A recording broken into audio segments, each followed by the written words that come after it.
Welcome to Spartan Up Podcast from Fort Carson. I am with retired Command Sergeant Major Frank Grippe.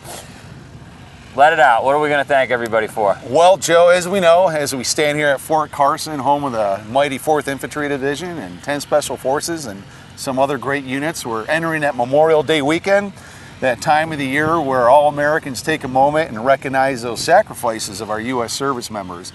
And I think it's important that Spartan Race, all we employees, amplify that fact, and we take a moment and we recognize those Americans over the years who have rose their right hand to support and defend the Constitution of the United States, travel overseas in defense of freedom, and made that ultimate sacrifice. And for everybody out there, make sure if you ever see a service member, thank them for their service. We would not have Spartan Race if it wasn't for the military. We probably wouldn't have a lot of things that we currently have if it wasn't for the military. Thanks, Joe. Thank Frank, thank Colonel Nye, and everybody else you run into. We got 10,000 men and women here today, probably a lot of them service members. Exactly. So you can't thank them enough. Thank you. Well, thank you all. Joe, thanks. Hurrah.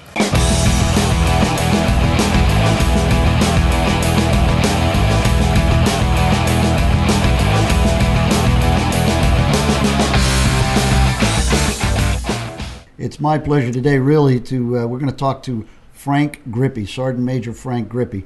And this guy is a legend in the Army, especially in the Ranger community.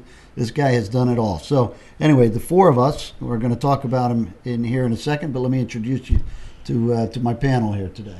As always, I've got the Seed Queen standing to my right, Sephra. I've got the good Dr. Dell to my left and one step back. And way to my flank, protecting my flanks, is Dr. Honorary Johnny Waite, who is the anchor of our crew here. And I'd like to mention well-being. And then we also have Marion, as always, stationed firmly behind the camera, giving us instructions. So anyway, like I said, Frank is a legend who was in the Army for over 35 years. He has led at every level there is. He has been probably seen more combat than most people have had arguments. So anyway, he's got a lot of life lessons to give, no matter where your walk of life is. So anyway, let's go listen to him and come back and chew on it a little bit. On my right, I've got legendary Ranger Frank Grippe. Frank has got 30-plus years, 35-plus years, somewhere in there, in the United States Army. He's held every command a sergeant major position that the Army has to offer. His final job was as the senior enlisted advisor for U.S. Central Command. For those that you don't know, that is the command that oversees all of our operations in the central part of the world. That is Central Asia, I guess. Is Middle East, Central Asia. Middle East, Central Asia. All the fun countries. But Frank has been and done just about everything that there is to do in the U.S. Army, and some stuff outside the Army, I'm sure. So we're going to talk to him a little bit and get to gain some insight to some of those things, and talk to him about grit and determination and kind of what made him be the man he is today. And also we can learn a little bit from him, and if he could help us identify those things that would help someone be successful. Tim and I first met when Tim was a young lieutenant, and I was a young NCO back in 2nd Ranger Battalion. And we conducted operations in Central America, specifically nighttime parachute combat jump into Rio Hato, Panama. And we've been close friends ever since, after bringing a little peace and security to our friends down there in the South. Great way to spend Christmas of '89, I'll tell you what. Memorable. I went back there on the 25th anniversary. Yeah, I went back down there with about 40 guys. It was pretty neat down there. To walk, Noriega's house is now just ruins. They've just kind of let it fall, but it sits on a beach, beautiful spot. Now, was the reception as wonderful it was on December 20th, 1989 with the red and green tracers? A little different, and we can talk on a different podcast about some of the things down there. Gotcha. Well, listen, as you can see, Tim and I are good friends, and presently I'm retired from the United States military, and I'm working for Spartan Race in Pittsfield, Vermont, conducting our winter Agoge. And we're halfway through day one. We're presently doing a land navigation course. That's why we're indoors. We've been out in the snow and the cold all day. Nighttime temperatures have been 10 degrees below zero. The high today is supposed to be in the 1 digits. And based on all your experience, on your combat experience, on your leadership experience, definitely on your Ranger background. Leaning heavily on that, of the candidates or students that we have here, what do you think some of the qualities that they have that's going to make them come through? Are you able to identify kind of relatively quickly whether they've got the right stuff or not? Definitely.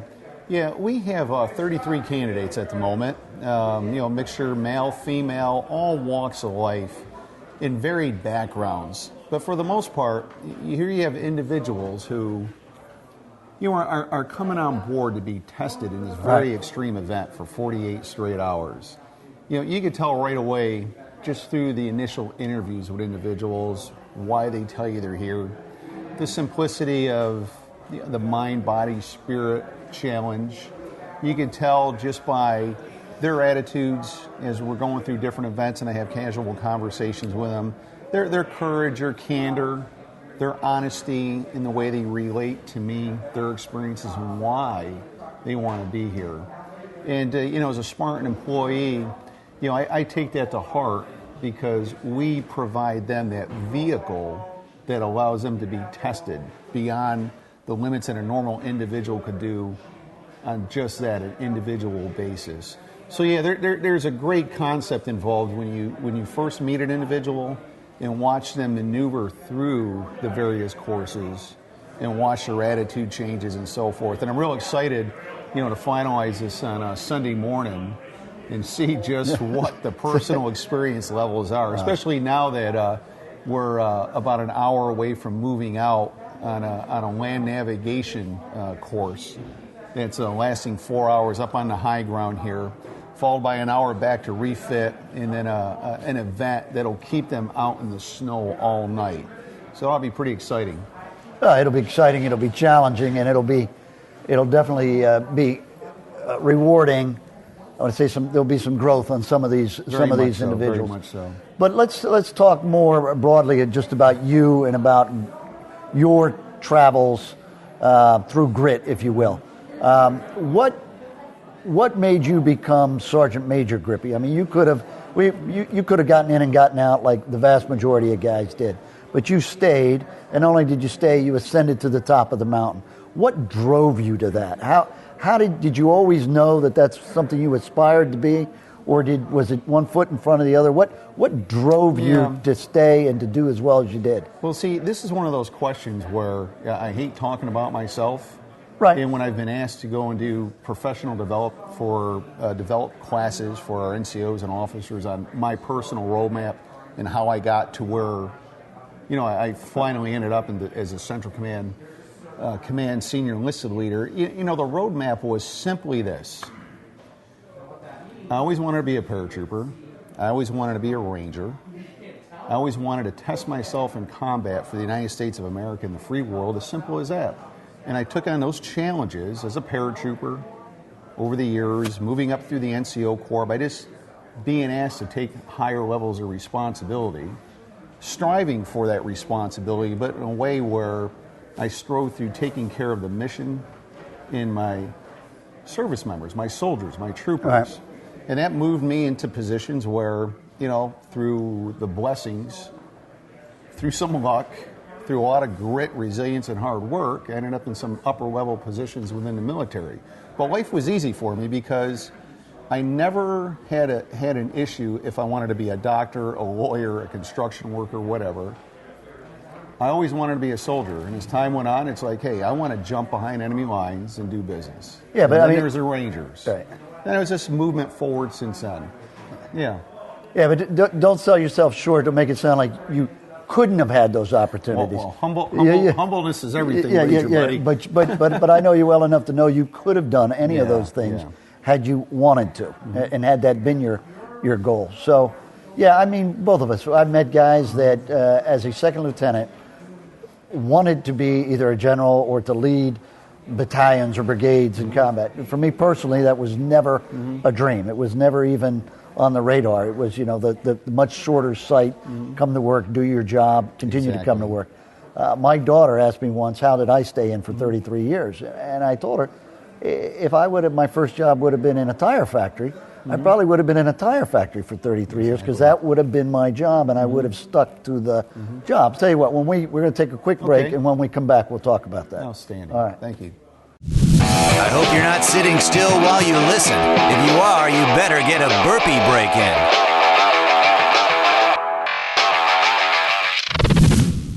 Okay, on 3. Yeah.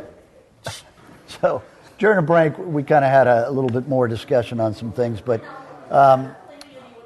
one of the things we talked about is the lifelong learning that takes place when you're in a profession. And certainly the military kind of lays out a roadmap for you. And, we have these little off-ramps where we go to our professional schools. And so those are mandatory. But then we also take on these other scopes, if you will, where we go out and we learn about organizations, we learn about ourselves, we learn what's the art of the possible, all those kinds of things. But anyway, if you could just kind of talk about your growth through that self-actualization. I took on the role of being an infantryman, a ranger, paratrooper, combat leader. And that put me in contact with some outstanding mentors along the way, from general officers to other senior officers and some of the best command sergeants, majors, and senior NCOs the world has to offer, to include exposure to our foreign partners across the board. And that foreign exposure, obviously, there's the friendly exposure and there's the unfriendly exposure. But, as a leader in a profession of arms, such as the U.S. military that dates back over 230 years, we have specific lines of effort of education, both technical and professional, for that specific profession. And then we also take it upon ourselves for lifelong learning to go off into other lines of effort for civilian academia education that fit our interests, such as business, humanities, you name it. Right. Okay? So we take that upon ourselves and we stress that on I always say our most important assets are our sons and daughters for their own professional development. So, personally, I've taken on that role. And I've been very comfortable in doing that. And along the way, you gain so much maturity and you learn so much within your specialty and then beyond your specialty that it sort of just lends you into these upper level positions. Right, but you've got to look for opportunities as well. You do. You got to manage yourself a little bit. Exactly. And you've got to look for those opportunities. So it doesn't matter really if you're in the military or whether you're in some other walk of life, but you've got to, you can't become so narrowly focused, right? And that's kind of one of the things that I think that we're trying to achieve out here is to broaden people's horizons and make them realize they can do more than they thought they could, right? Exactly. But along those lines, given the amount of deployments that you had and your level of responsibility, were there times where you've been deployed and you've either looked around and I know you saw individual acts of bravery and heroism, which is kind of grit, but was there any time you ever questioned yourself and said, okay, I need to back up here? What are we doing? Or was it always full speed ahead, Cameron? Yeah, something, I was always, I'd have to say, full speed ahead with the mission. And that wasn't just me personally, but it was the type of units I served in. Right. And one of the things, is we have this discussion, we're both, former military. Everything we're discussing here applies into the business enterprise. Across all spectrums of business enterprise. So when we talk about leadership and candor and courage and honesty and values, in reality, the military is just as connected to the civilian sector as the civilian sector to the military. So everything I've used, everything you've used as a professional officer, is applicable out there in the civilian world. And I've seen many a mission where, I've obviously had to play the devil's advocate and had second thoughts. Right. Okay? But there's always that opportunity to work with the right people and to bring the right assets together to ensure that any mission that even may seem fictional is accomplished in a reality sense with a good ending of mission accomplishment. Right, and then there's also, again, given the organizations you were with, the kind of the force of will, if you will. Force of will is everything, the momentum behind having not only yourself, but hundreds of similar people pushing and driving. Exactly. And again, you go back to the responsibility. You're the leader, so you can't falter. And they're pushing you, but you have to be out in front as well. But that wave is behind you, pushing to make kind of riding that wave a whole lot easier. One point I'd like to bring up, as a leader, no matter if it's in government, military, business enterprise, your small business, entrepreneur, whatever it is, when you're in a position of responsibility, you have to take on the role of living in a glass house. And what do I mean about living in a glass house? That's where you are totally transparent to all with the way you do business, your approachability, your articulation, both written and verbally, on how to give guidance so the mission can be accomplished. There's a lot of skill, there's a lot of art, there's a lot of schooling that goes into that, and there's a lot of hands-on application that's only learned through years of application.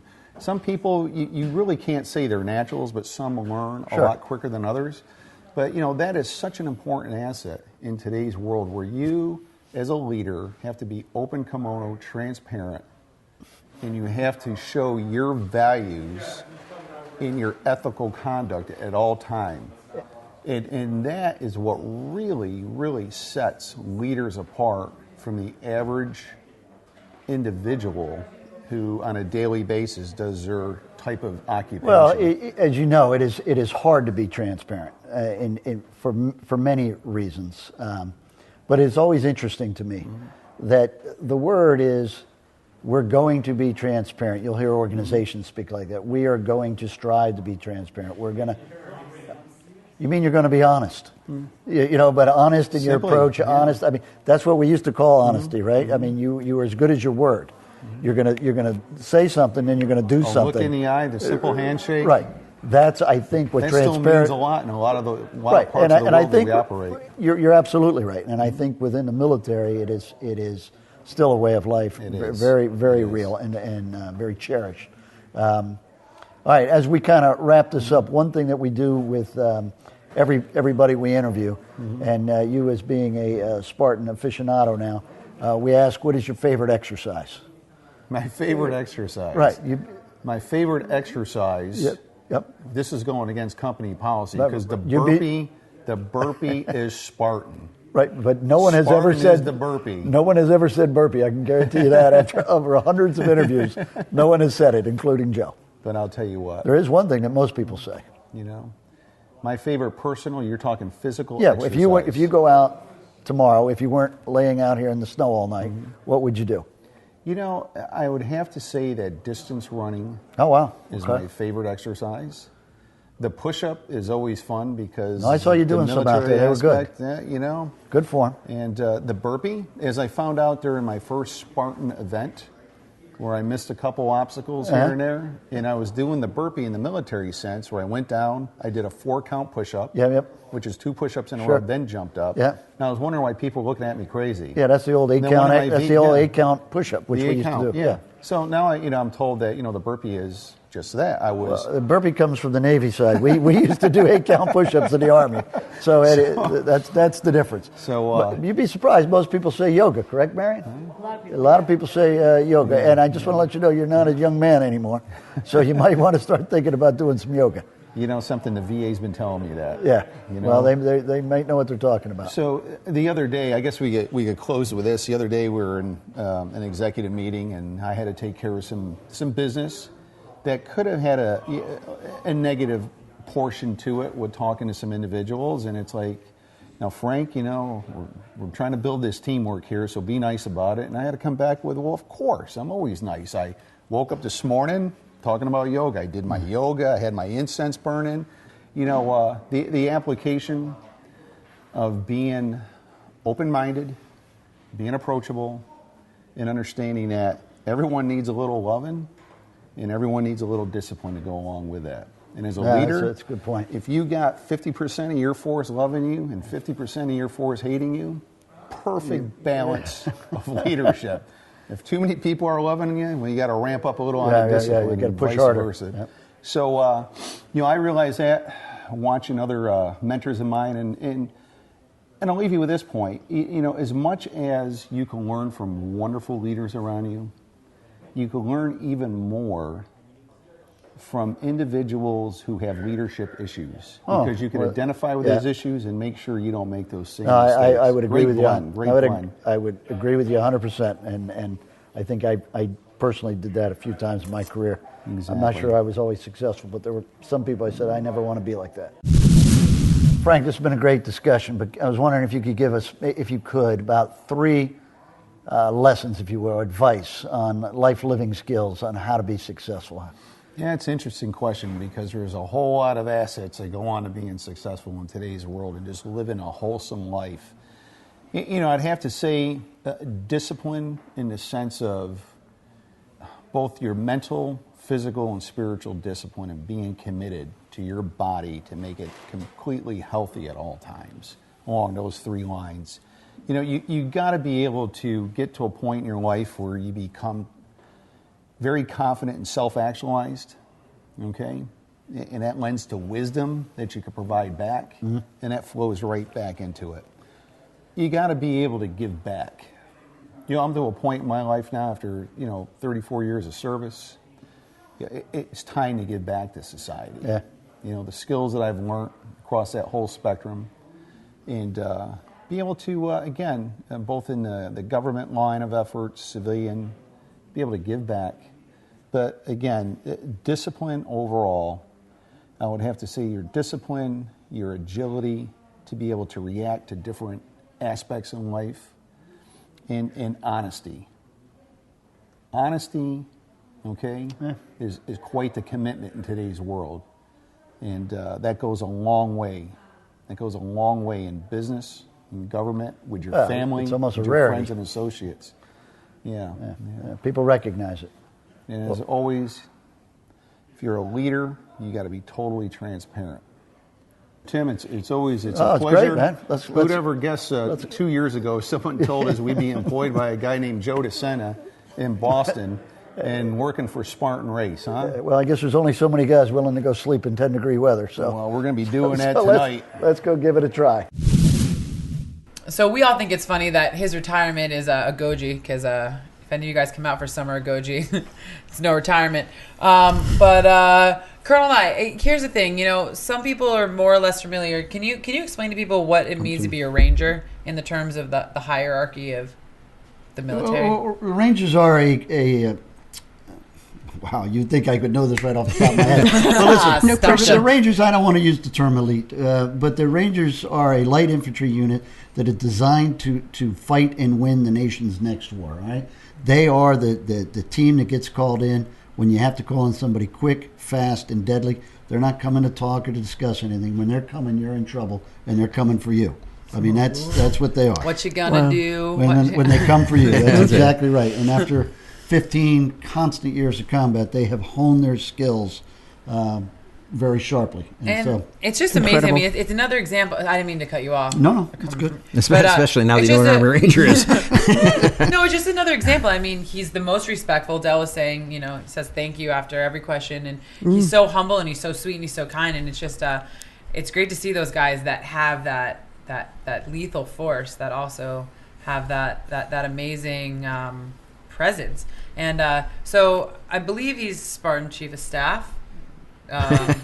Maybe the exact title we don't know, but it's great that he's working. Titles are fungible. That he's working for Spartan. And in the military, titles mean something and are specific, and you know what they are. In the corporate world, they're nebulous. But yes, Frank is in the loose. Spartan Headquarters, and he is there to bring order and rigor and discipline to that headquarters, just like he did to the men in the field. And just like you're doing for the podcast. That's why it's good. It's good to see that Joe honors and acknowledges the importance of the skills that veterans, especially such high-ranking ones, can bring to his business. And so that's for all of you businesses out there. If you want the best pool that you can hire from, look to veterans. There you go. But guys, Johnny, what do you think? Well, I'm going to go back to some of the lessons I got from Frank, and First of all, just a comment on him personally. I thought it was interesting that he said that he always knew what he wanted to do. He always knew he wanted to be a soldier, and that in some ways that made life simple. You know, he didn't have to decide, am I going to do this or this or this. It was just simply, this is the path that I'm on.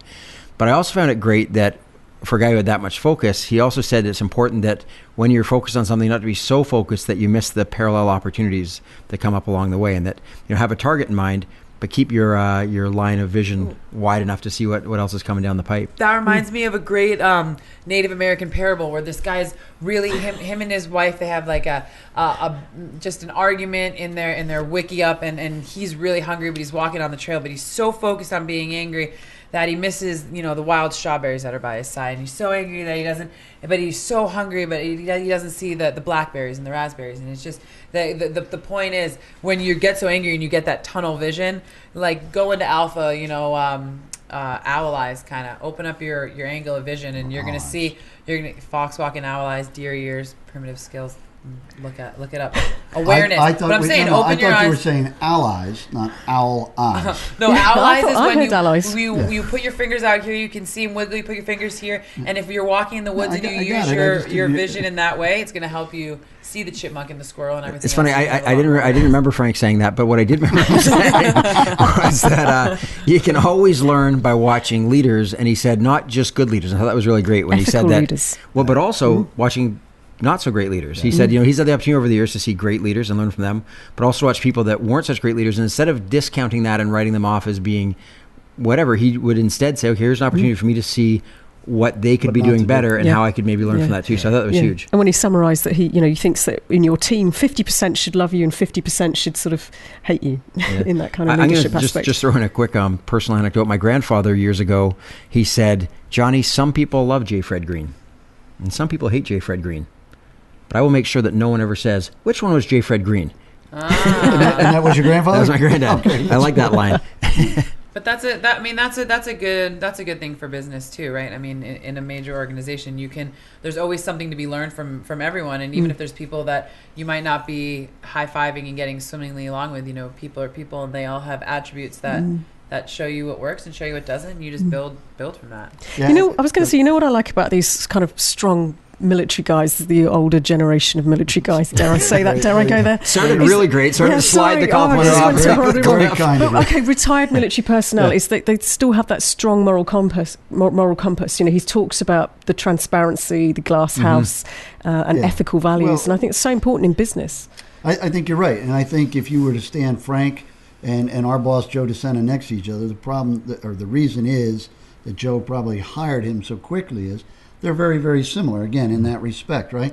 Frank's going to tell you what he's going to do, and then he's going to do it. And he's going to tell you what you're going to do, and if you can't do it, then you're not going to be there. I mean, it's that simple. There is no gray areas there, you know. He'll take the time to train you in that. I mean, if you can't do it today, you're still going to be expected to do it. You know, there's a mark somewhere on the wall.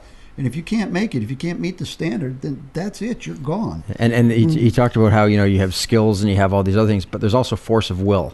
I like what he said. That he said you just have to assert yourself on a problem and make sure it gets done. Well, I'll tell you, we did the winter of Goji together out here, and the first night was all about learning to build shelter, right? And we went out there and we chopped down some pine trees or some branches and cleaned the branches and cleaned out an area and put the mats down under and made a sleeping system. What kind of mats? And put the mats underneath, inside the sleeping bag and the rest of it. And Frank looked over at me and said, okay, where they're sleeping, let's go get a couple hours or something. Went over next to a tree and laid down. In the snow as I stood over him and said, I think I'm going to go somewhere else and lay down. Never lose those skills. Yeah, that is a hard man. I'm just here to tell you, there's not a lot of guys that I can look over and say, that's a hard, right. Again, it was good 15 below or so that night, and he's curling up in a fetal position, you know, underneath a tree. Well, so he'll say, well, I'll wake up when I start shivering. Okay. He probably wakes up and says, thank you very much, because he's so mild-mannered. Another thing that he said that we've talked a lot about is how, we talk to athletes, it's how do those skills translate over into the business world or into the family world or whatever else. And Frank was very clear that he felt that all the skills that he developed and learned and morals and whatnot in the military translated directly over into civilian life. And he said the other way around too. The lessons you learn in civilian life are the things that will make you successful in the military. So I just want to thank everyone for watching and let you know that if whether you're watching on YouTube or on listening on iTunes, make sure you come back, subscribe. You'll learn lots more from great men like this, great women. For show notes, video, and audio of this episode, visit SpartanUpPodcast.com/092.